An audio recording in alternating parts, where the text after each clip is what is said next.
Hello నమస్తే welcome to our channel Ragadeepti allrounder. నేను మీ రాగదీప్తి. ఈరోజు మనం కజ్జికాయలు ఎలా ప్రిపేర్ చేసుకోవాలో చూపిస్తున్నా అండి. సో ఈ ప్రాసెస్ స్టార్ట్ చేయడానికంటే ముందు నా ఛానల్ ఎవరైనా సబ్స్క్రైబ్ చేసుకోకపోతే ప్లీజ్ సబ్స్క్రైబ్ చేసుకోండి. ఈ కజ్జికాయలు చాలా టేస్టీగా ఉంటాయి. ఇవి బెల్లం కజ్జికాయలు అండి, చక్కెరతో కూడా కజ్జికాయలు చేస్తారు. సో నేను ఇప్పుడు చూపించేది బెల్లం కజ్జికాయలు. ప్రాసెస్ స్టార్ట్ చేద్దాం పదండి. ముందుగా కజ్జికాయల కోసం పిండి తడుపుకోవాలి. దానికోసం ఓలిగ రవ్వ, చిరోటి రవ్వ అంటారు కదా, అది తీసుకున్నాను. నేను ఇక్కడ 1 kg ఓలిగ రవ్వ తీసుకున్నామన్నమాట. సో ఇప్పుడు 1 kg రవ్వకి ఇందులో మైదా కూడా మిక్స్ చేస్తాము. ఆ మైదా ఎంత తీసుకోవాలంటే 250 grams. 1 kg ఓలిగ రవ్వ తీసుకుంటే 1/4 kg మైదా తీసుకుంటే సరిపోతుంది. ఆ మైదాని కొద్దిగా జల్లించి తీసుకోండి. ఏమన్నా చిన్న చిన్న లమ్స్ ఉంటే అవన్నీ జల్లల్లో వచ్చేస్తాయి కాబట్టి సో స్మూత్ పౌడర్ అనేది కింద పడిపోతుంది. సో ఇలా జల్లించి తీసుకొని తర్వాత బాగా మిక్స్ చేయాలి. ఒకసారి మిక్స్ చేసి ఇలా మధ్యలో హోల్ పెట్టుకోండిలా. సో ఇలా బాగా మిక్స్ చేయండి. రవ్వ మైదా అంతా మిక్స్ అయిపోతుంది. ఇప్పుడు దీంట్లో ఆయిల్ వేయాలన్నమాట. నేను చూపించే గంటతో ఫుల్గా ఆయిల్ పోసాము. సో కొద్దిగా ఆయిల్ వేసి ఈ పౌడర్ని అంతా బాగా మిక్స్ చేయాలన్నమాట. ఈ రవ్వ మైదా అంతా ఈ ఆయిల్లో బాగా మెల్ట్ అయ్యేటట్టు చేసుకోవాలి. సో అందుకనే ఇలా బాగా మిక్స్ చేస్తూ మసాజ్ చేసేలాగా చేసుకోవాలన్నమాట. సో అప్పుడు మనకు పిండి అనేది స్మూత్గా వస్తుంది. తర్వాత పైనుంచి ఇప్పుడు కొద్దిగా ఉప్పు వేసానండి. సో స్వీట్లో ఏదైనా కానీ కొద్దిగా లైట్గా సాల్ట్ యాడ్ చేసామంటే టేస్ట్ చాలా బాగుంటుంది. అందుకనే ఒక చిటికెడు ఉప్పు కూడా వేసి బాగా పిండిని తడుపుకోవాలి. సో ఇలా బాగా మిక్స్ చేసుకున్న తర్వాత మధ్యలో ఇలా హోల్డ్ చేస్తూ కొద్దిగా వాటర్ పోస్తూ పిండిని బాగా మిక్స్ చేసుకోండి. సో ముద్దలాగా అవ్వాలన్నమాట. సో అందుకని ఒకటేసారి ఎక్కువ వాటర్ పోసుకోకుండా కొద్దిగా నీళ్ళు పోసుకుంటూ ముద్దలాగా చేసుకోండి. మీలో ఎంతమంది కజ్జికాయలు ఇష్టము?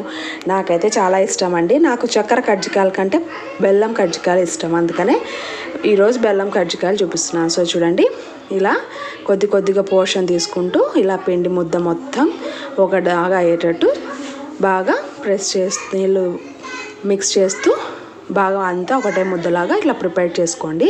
సో చూడండి, ఇలా ముద్ద బాగా నీట్ చేయాలన్నమాట. చేత్తోనే బాగా అంటే బాగా వస్తాయి మనకు కజ్జికాయలు అనేవి. ఇలా పిండిని తడుపుకొని పెట్టుకొని ఒక తపిల్లో తీసుకొని పెట్టుకొని నాననివ్వండి. మనం మిగతా ప్రాసెస్ అంతా చేసుకునే లోపు ఈ పిండి అనేది నానిపోతుంది. సో టెక్స్చర్ అనేది ఇలా ఉండాలన్నమాట. సో తర్వాత దీన్ని ఒక తపిల్లో వేసేసి మూత పెట్టేసుకుందాం. ఇప్పుడు పప్పుల పొడి ఆడించుకోవాలి. బెల్లం కజ్జికాయలు అన్నా కదా, సో దానికోసం పప్పులు బెల్లం తీసుకోవాలి. పప్పులు కూడా మేము ఇక్కడ 1 kg తీసుకున్నాము.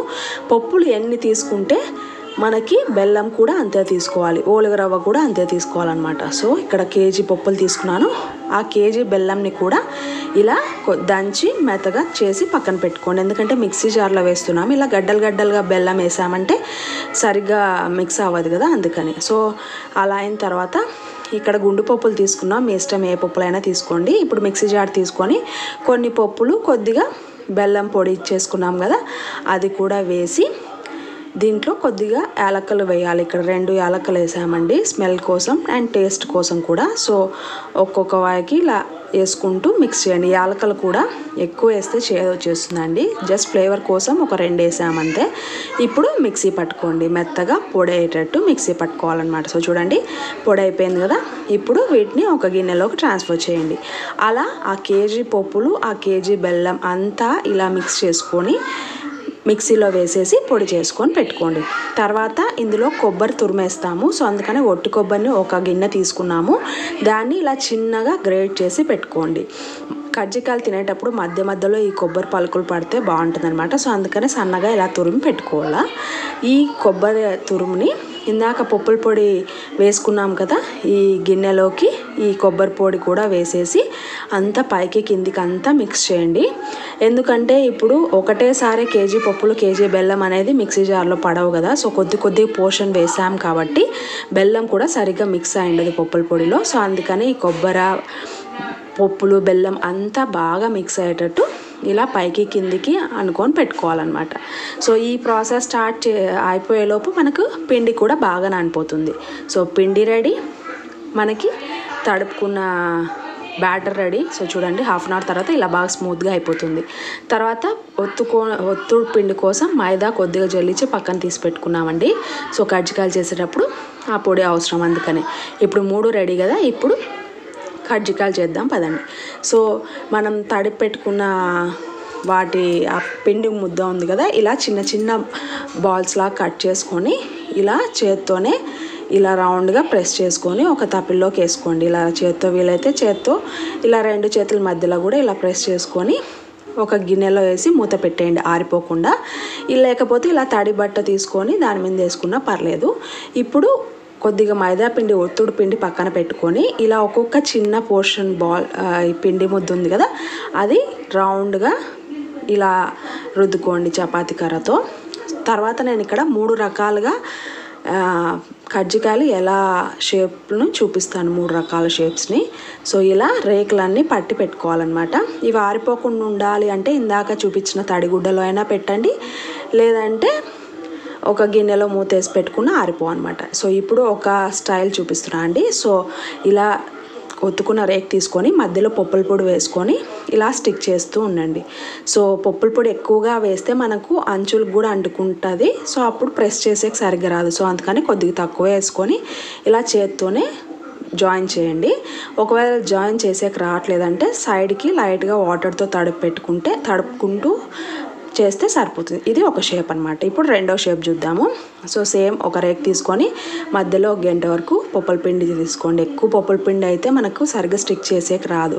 సో సైడ్స్కి వాటర్ హెల్ప్తో అయినా తీసుకోండి. ఇప్పుడు ఒక రేక్ తిక్కగానే ఇది చేస్తున్నాము, అందుకనే మనకు ఎటువంటి వాటర్ సాయం లేకుండా ఇలా ప్రెస్ చేసాము. ఒకవేళ అవసరమైతే సైడ్స్కి వాటర్ ప్రెస్ చేసుకుంటారు. ఇలా అంతా బాగా ప్రెస్ చేసిన తర్వాత ఒకసారి బాగా ఒత్తేసుకొని ఇలా రొటేట్ చేయండి. పాతకాలం వాళ్ళంతా ఈ షేప్లో చేసేవాళ్ళు, గుర్తుందా మీకు? సో అలా అనమాట. ఇంతకుముందు అంటే మనకి ఎటువంటి హ్యాండ్మేడ్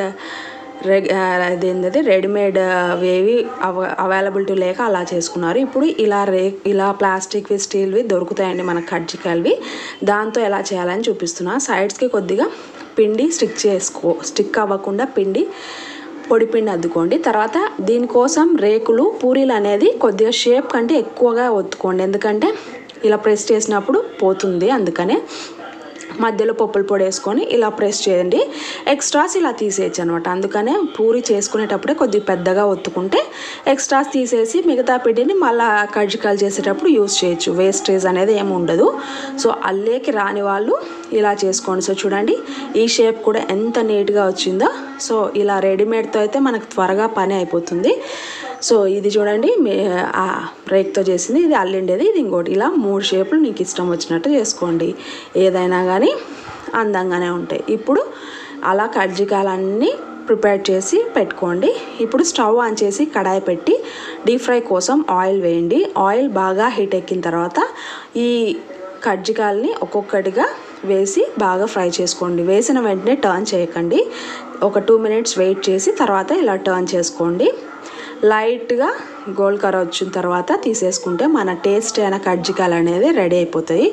సో నేను చెప్పాను కదా, పిండి సైడ్స్కి ఎక్కువ పోసుకోకుండా మధ్యలో సరిగ్గా స్టిక్ చేసుకుంటే మనకు పిండి లోపల ఉండలు కట్టకుండా పొడి పొడిగా ఉంటుందన్నమాట. నేను చెప్పిన విధంగా ఫాలో అయ్యి ఎలా ఉందనేది కామెంట్ సెక్షన్లో తెలియచేయండి. మీకు నా వీడియో నచ్చినట్టయితే please like, share my channel. So కజ్జికాయల్ని మీరు చేసుకొని చూడండి ఎలా ఉందనేది.